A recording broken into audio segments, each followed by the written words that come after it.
Y dicho esto, varios comentarios para aclarar malentendidos o para matizar algunas cuestiones dentro de esta regla general. En primer lugar, la relación jurídica es entre el menor y el tutor, entre los padres y los hijos, no entre el menor y el Estado o entre los padres y el Estado. Es decir, quien tiene el derecho a reclamarle educación a alguien es el menor a sus padres, a sus tutores legales. No es el menor al Estado o el menor a otros ciudadanos a través del Estado. Y quien tiene la obligación de suministrarle educación a ese menor es su tutor legal, no es el Estado. Por tanto, la igualdad ante la ley de los menores no se consigue, como sugería la entrevistadora, porque todos los menores tengan el mismo derecho frente al Estado a que el Estado les pague la educación. No, la igualdad ante la ley se consigue porque todos los menores tienen derecho a recibir una buena tutela por parte de sus tutores legales, normalmente sus padres. Y de nuevo, normalmente una buena tutela, una tutela que promueva el desarrollo de ese menor hasta convertirlo en un adulto emancipado, normalmente una buena tutela implicará que los tutores legales deban proporcionarle educación a ese menor. En segundo lugar, la obligatoriedad de que el tutor proporcione educación a su pupilo, al menor de edad, no equivale a que esa educación deba ser suministrada obligatoriamente a través de la escuela y mucho menos a través de escuelas estatales. Es decir, educación obligatoria no equivale a escolarización obligatoria. De ahí que, por ejemplo, y bajo ciertas condiciones, el homeschooling, la educación en casa, pueda ser un medio perfectamente adecuado para que el tutor cumpla con su obligación de proporcionar educación al menor. Interpretado desde esta óptica, es decir, que educación obligatoria del tutor frente al menor no equivale a escolarización obligatoria o a educación obligatoria del Estado frente al menor o del tutor frente al Estado, interpretado desde esa perspectiva, suscribo totalmente la respuesta que le ha dado a Bertie Venegas Lynch, la ministra de Capital Humano, también de la Libertad Avanza, del partido de Javier Milei, Sandra Petovelo. Escribe Sandra Petovelo: la educación obligatoria fue propuesta en el contexto del pensamiento humanista liberal justamente para promover la libertad de los menores tutelados por adultos.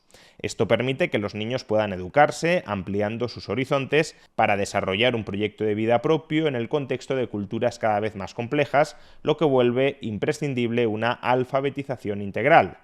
La libertad de enseñanza, hija de la libertad de conciencia, promueve que los padres sean los primeros y naturales educadores, pero esto no conlleva un dominio ilimitado sobre sus hijos. El Estado y la sociedad civil también forman parte de la tutela de la educación. Yo más bien diría que forman parte de la fiscalización de la tutela que ejercen los padres en la educación de sus hijos. Es decir, que Estado y sociedad civil no tienen por qué ser coeducadores de los menores. Eso sí, han de vigilar que los tutores, que son los que tienen el derecho y la obligación de educar a los menores, no estén incumpliendo esa obligación.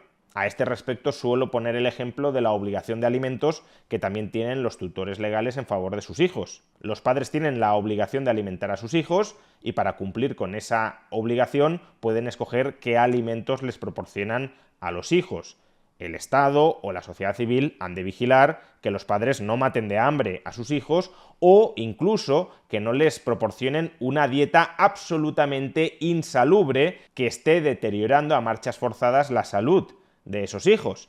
Pero ni el Estado ni la sociedad civil han de ser coalimentadores de los menores. Ese derecho y esa obligación corresponde en solitario a los padres o más en general a los tutores legales. Pero sigamos con la respuesta de la ministra de Capital Humano, el equivalente a la ministra de Educación, Sandra Petovelo.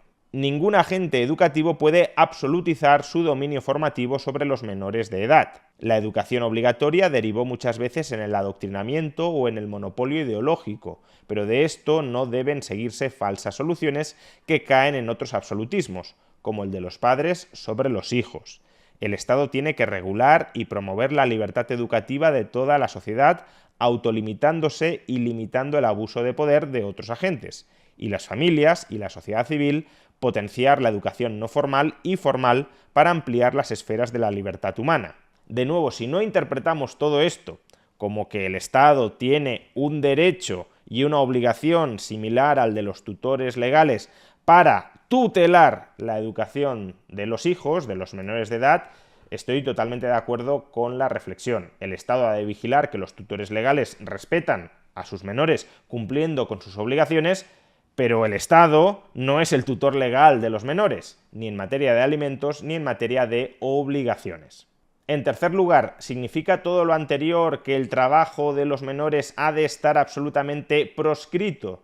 No necesariamente, siempre que el trabajo de los menores no obstaculice su desarrollo emocional o cognitivo, sino que al contrario pueda contribuir a potenciarlo, pueda contribuir a que esos menores maduren, pues entonces no creo que desde un punto de vista liberal se pueda criticar que unos padres, que unos tutores legales quieran complementar, nunca sustituir, en todo caso complementar la educación de sus hijos con ciertas horas de trabajo que en última instancia también sería un trabajo formativo.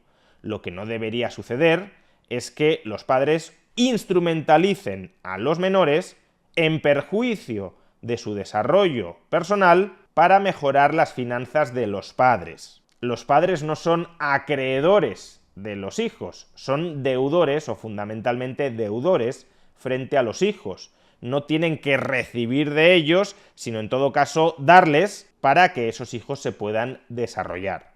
Y por último, ¿qué sucede en el supuesto de que unos padres o unos tutores legales no cuenten con recursos económicos suficientes para cumplir, para respetar la obligación de educación que tienen hacia sus hijos? De entrada y en general, si una persona tiene una obligación frente a otra y no puede cumplirla de manera no culpable, es decir, no es su responsabilidad personal el estar incapacitado para hacer frente a esa obligación, pues entonces como mucho surgirá un derecho de indemnización del acreedor frente al deudor, de la persona que tiene un derecho frente a la persona que tiene la obligación que no puede cumplir, pero no habrá forma de que esa persona que está incapacitada para cumplir esa obligación la termine cumpliendo. Aplicado al debate que nos ocupa, si unos padres tienen la obligación de proporcionarles educación a los hijos y no cuentan con recursos para cumplir con su obligación de proporcionar educación a sus hijos, no habrá forma en la que los padres por sí solos puedan cumplir con esa obligación de proporcionar educación. Pero es aquí donde acaso puedan participar terceros agentes, ya sea el Estado o de manera mucho más ideal dentro de una filosofía política liberal, la sociedad civil. Si una sociedad valora que todos los menores adquieran educación, porque una sociedad educada es una sociedad mucho más convivible y mucho más próspera, la sociedad civil, ya sea de manera voluntaria y autoorganizada o de manera subóptima desde un punto de vista liberal a través del Estado, puede proporcionarle a esos padres, a esos tutores legales que no pueden hacer frente a la obligación de educación para con sus hijos, para con sus menores tutelados, les pueden proporcionar los recursos que necesitan para ello. No para otros fines, sino expresamente para ese fin, para que puedan hacer frente a la obligación de proporcionar educación a los menores. Pero eso no significa que la obligación sea del Estado o de la sociedad civil. La obligación es del tutor frente al menor.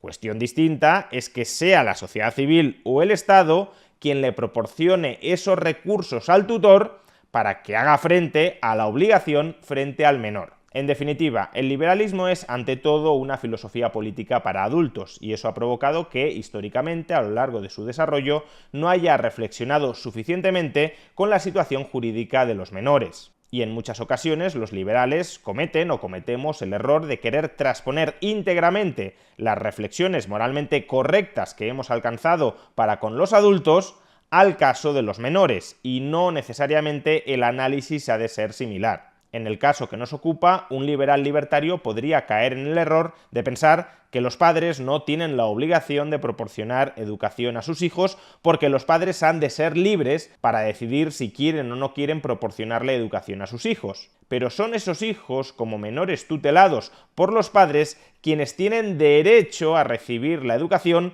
costeada por los padres o proporcionada directamente por los padres. Se trata de hecho de una obligación instrumental de la tutela para conseguir que los menores se conviertan en mayores de edad, es decir, se conviertan en adultos emancipados de la tutela de los padres. Y por tanto, aquellos padres que no cumplan con la obligación de proporcionar educación genérica para facilitar su desarrollo, su madurez y por tanto su emancipación, estarían incumpliendo con obligaciones que son inherentes al ejercicio de esa institución de tutela.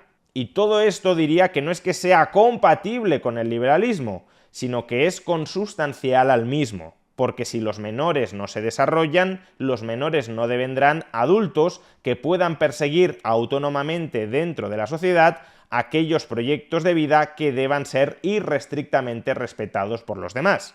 Y por consiguiente, aquellos que se hacen cargo de velar por el adecuado desarrollo de los menores en adultos, es decir, los tutores legales, están obligados a poner los medios y a no quitar los medios para lograr ese adecuado desarrollo hacia la madurez. Y nada de esto significa, sino más bien todo lo contrario, que el Estado deba arrebatar o deba suplantar a los padres en la educación de los hijos.